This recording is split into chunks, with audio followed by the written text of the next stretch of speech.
नमस्कार दोस्तों, जय श्री राम। दोस्तों, मैं एस्ट्रोलॉजर विशाल विक्रम पांडे आप सभी के सामने एक नए वीडियो लेकर के आया हूं। सबसे पहले आप सभी को सावन की ढेर सारी शुभकामनाएं। सावन का महीना चल रहा है दोस्तों, ज़ोर शोर से लोग भगवान शिव शंभू भोलेनाथ की पूजन कर रहे हैं, आप सभी कर रहे हैं। तो मैं आज आप लोगों को बताने वाला हूं कि भगवान शिव जी की पूजन की किस विधि से आप करिए और क्या आप घर में शिवलिंग को रख सकते हैं या नहीं रख सकते। क्या शिव जी पे कौन सी वस्तु चढ़ाने पे आपको लाभ मिलेगा और कौन सा वस्तु चढ़ाने पे आपकी हानि होगी। तमाम लोग ऐसे हैं जो पूजन करते हैं, लेकिन कुछ अज्ञानता की वजह से वो पूजा फलित नहीं होता है, बल्कि उस पूजन का विपरीत फल प्राप्त होता है।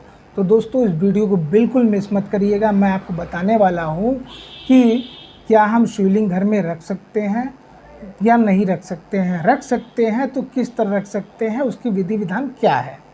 तो दोस्तों, अगर आपने इस चैनल को अभी तक सब्सक्राइब नहीं किया है तो सब्सक्राइब कर लीजिए और लाइक कर लीजिए दोस्तों।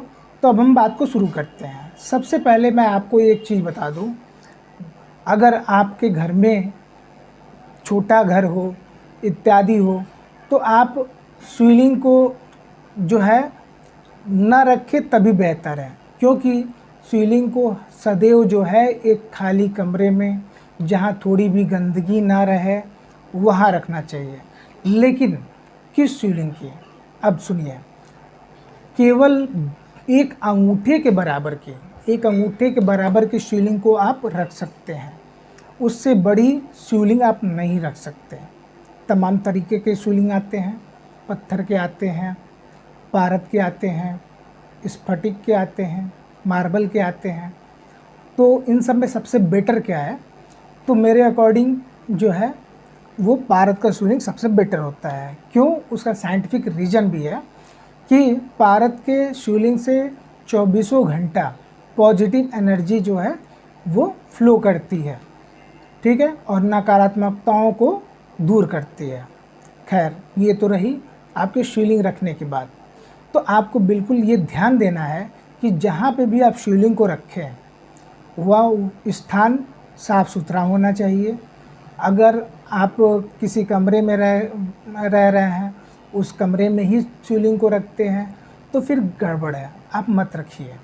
अगर आपके स्थान है तो रखिए, अन्यथा कोई ज़रूरी नहीं है। आप मंदिर में जाके पूजन कर सकते हैं।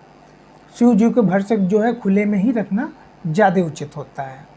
और एक महत्वपूर्ण बात आपको और बता देता हूँ कि क्या क्या शिव जी को नहीं चढ़ाना चाहिए, क्योंकि कुछ लोग जो है शिव जी को भूलवश चढ़ा करके उसके बुरे परिणाम को भुगतते हैं।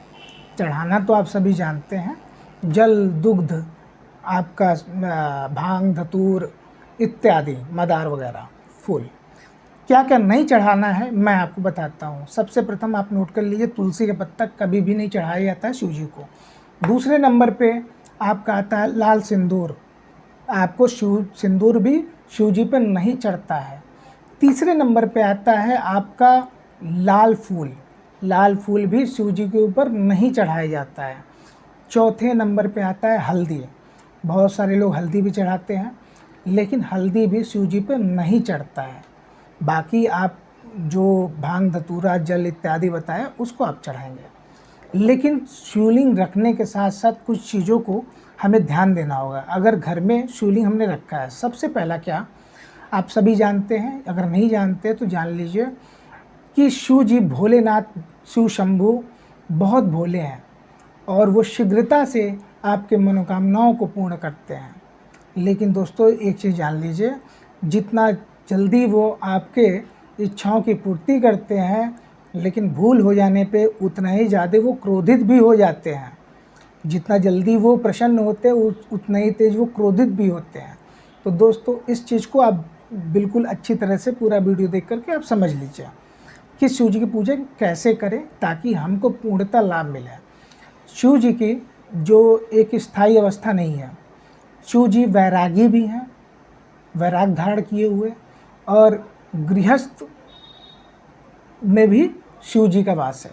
गृहस्थ जीवन भी जी रहे हैं और वैराग्य जीवन भी जीते हैं समय अनुसार। तो गृहस्थ जीवन में जो है आपके शिव परिवार आते हैं, ठीक।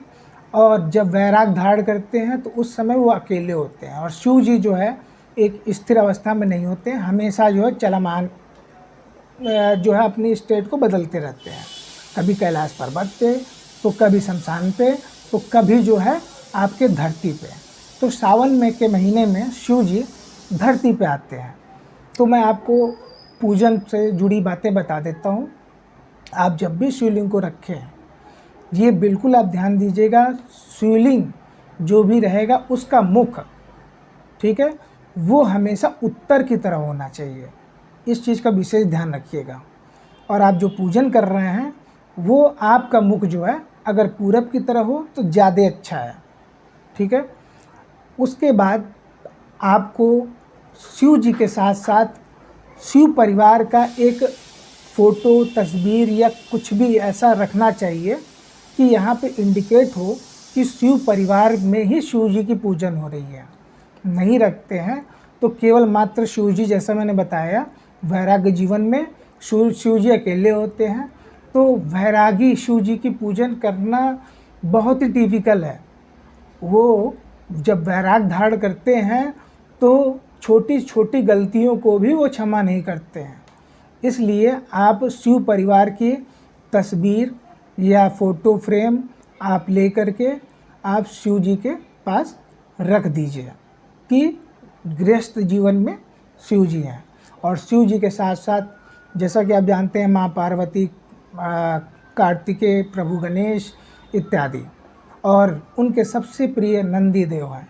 नंदी देव आप रखिए और सदैव नंदी देव को इस प्रकार से रखिए कि उनका मुख जो है वो शिव जी की तरफ हो, ठीक है। उत्तर की तरफ जो है आपका शिवलिंग का मुख होगा, और दक्षिण की तरफ ये आपके नंदी जी का मुख होगा। इस चीज़ को बिल्कुल आप ध्यान कर दीजिएगा दोस्तों।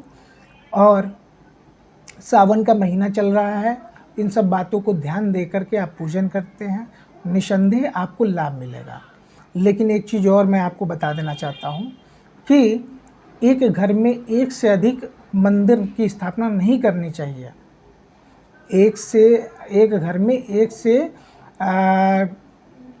एक ही मंदिर होना चाहिए पूरे परिवार में। अगर एक ही घर में रह करके 2 मंदिर 3 मंदिर हो जाते हैं, सबसे बड़ा वास्तु दोष है। वहाँ शिव जी को बिल्कुल नहीं रखा जा सकता है। तो दोस्तों मैं उम्मीद करता हूँ कि आपको इस वीडियो से जानकारी प्राप्त हुई होगी। तो दोस्तों ज़्यादा से ज़्यादा शेयर कीजिए कि लोग इस चीज़ को जान पाएँ। दोस्तों ज़्यादा लंबा वीडियो मैं नहीं बनाऊंगा। नेक्स्ट वीडियो में मैं आपको बताऊंगा शिव जी को प्रसन्न करने हेतु आप क्या करें, जैसे शिव जी बहुत जल्दी ही प्रसन्न हो जाते हैं। तब तक के लिए मैं अपने वाणी को विराम देता हूं और आप सभी को जय श्री राम।